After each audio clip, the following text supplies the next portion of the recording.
been to 17 countries, with the majority of these experiences being truthfully funded opportunities.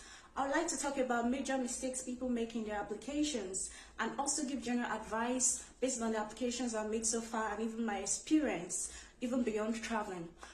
Hello, my name is Roseline Adewuyi. First and foremost, I'd like to talk within the purview of social impact.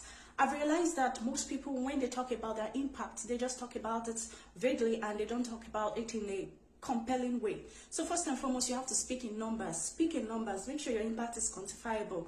I like to give an example. For example, if I have a digital hub for young girls whereby I teach them 21st century skills needed for the future of work, you can say something like that, like this, like, okay, yes, I have a digital hub whereby I've trained 300 young girls, and since the commencement, we've been able to have maybe like 50% increase in employability skills for these young girls, as evidenced by job placement, internships, and all that. So you've been able to say clearly, okay, the growth margin, like, the impact you've been able to make. For example, maybe you have like a place whereby you also teach people about entrepreneurship.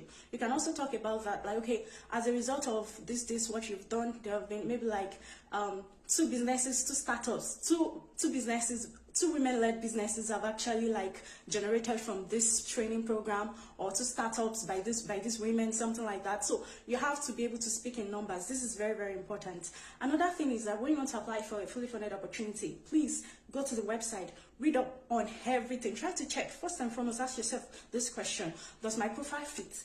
And if you feel like, okay, you have doubts, you can actually ask yourself some questions. How can I actually sell my profile in order to fit into this, what they actually want? So try to check, what is the philosophy of this program? What are they trying to reward? What are they trying to, what are the people that they want? So try to see if it fits in and how you can curate your content and tailor those things towards what exactly they want. So try to see how you can actually sell your story in such a way that your story fits into exactly what they want. That's very, very important. Another thing I would like to say is that for some people, because this is all about selling yourself on paper, so there are some things you should do when you want to even sell yourself on paper. One thing I would like to say is that sometimes some of us, we have our strength, we have our weaknesses. So please, in your application, try to ensure that you echo your strengths in your application. If there are some weaknesses, try to hide your weaknesses. Let me say, for example, you finish with a third class and you like to apply for something. And of course, third class is like a weakness, so to say. So one thing you like to say is that maybe you have like 10 publications with 100 citations. You may want to bring that to the fore. Like, okay, yes, I have 10 publications, I have 100 citations, but please try to hide the fact that you finish with a third class. So it also exists in other things. Your weaknesses, please be silent about those weaknesses and try to bring your strengths to the fore. That's very important when you want to apply for fully funded opportunity. Another thing is that sometimes some of us, we wear many hats. And by so, we model everything up in our application. For example, into academia, I'm also a gender advocate. There have been cases whereby I would like to apply for, or I had to apply for some opportunities in the past.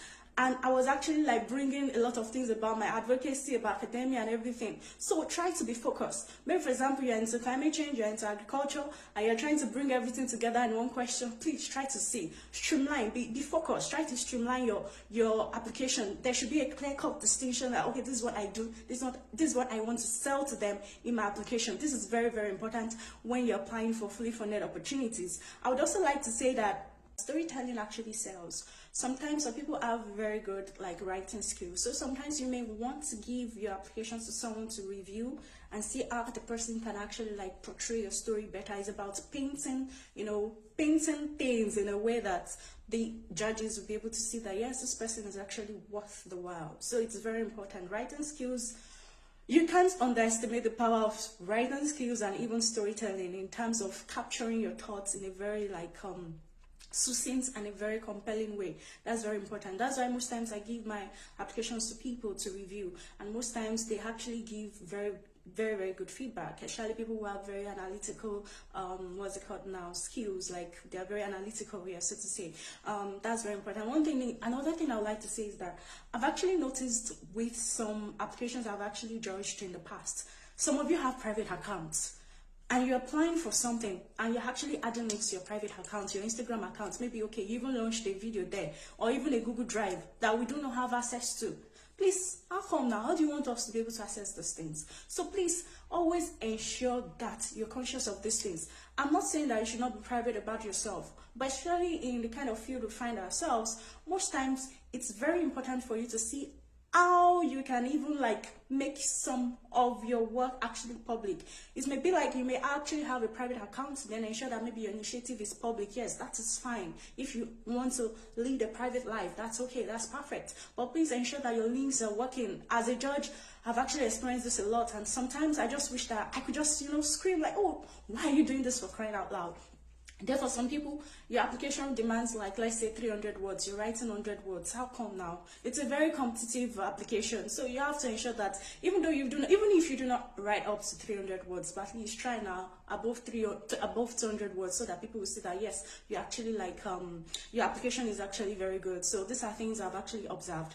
Another thing I would like to say is that for some people, you have to also, when it comes to applications, there should be that emotional hook. Yeah, that's something I've noticed. Of course, it doesn't have to be a bad thing anyways, of course, not or something like, maybe all this grass to grace story or something like that. But there might be something compelling, especially at the beginning, that you may want to add to your application. Then again, I have to be factual with you. Not all judges read your applications. Yeah, that's it. That's the truth. So ensure that your first paragraph is very, very catchy. For example, for me, right from my very first sentence, I always try to ensure that I write certain things that would actually grab the attention. Like, oh, this person is very okay, this person has a strong profile. That's very important. Another thing I would like to add would be that when you want to apply for free-funded opportunities, you can afford to be humble.